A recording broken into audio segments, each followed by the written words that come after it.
আসসালামু আলাইকুম। আপনাদের সবাইকে স্বাগত জানাচ্ছি অ্যাডভোকেট ইশতিয়াক আহমেদ। আজকে যে বিষয়টি নিয়ে আলোচনা করছি তা গুরুত্বপূর্ণ।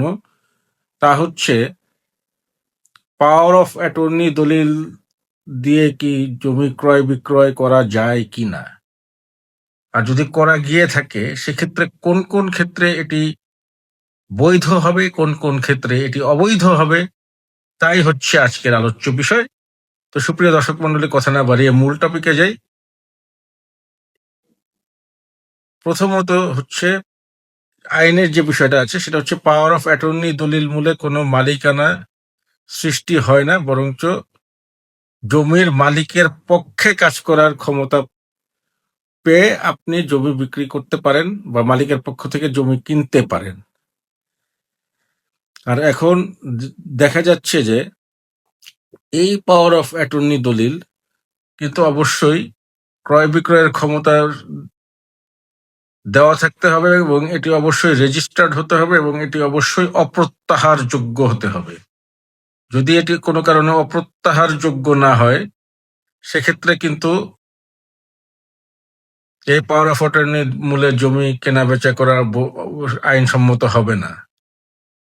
তাই এটি অবশ্যই রেজিস্টার্ড এবং অপ্রত্যাহার যোগ্য হতে হবে।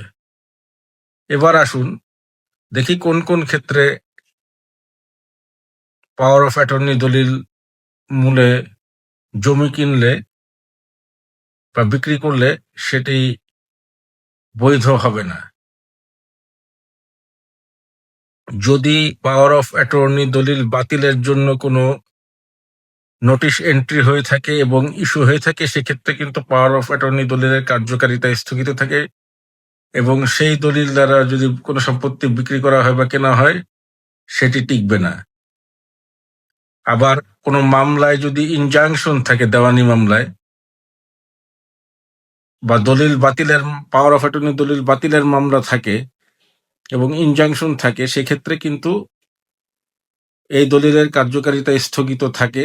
সুতরাং এই অবস্থায় এই জমি কেনা ঠিক হবে না। তো যেটা মূল বিষয় সেটা হচ্ছে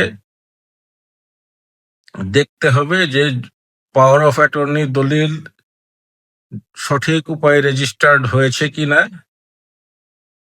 এবং এর বিষয়ে কোনো মামলা বা রেজিস্ট্রেশন অফিসে দলিল বাতিলের কোনো প্রসিডিংস আছে কিনা, এগুলা নিশ্চিত হওয়ার পরে জমি কিনবেন। অন্যথায় জমি কিনলে কিন্তু জমি হারানোর সম্ভাবনা রয়েছে।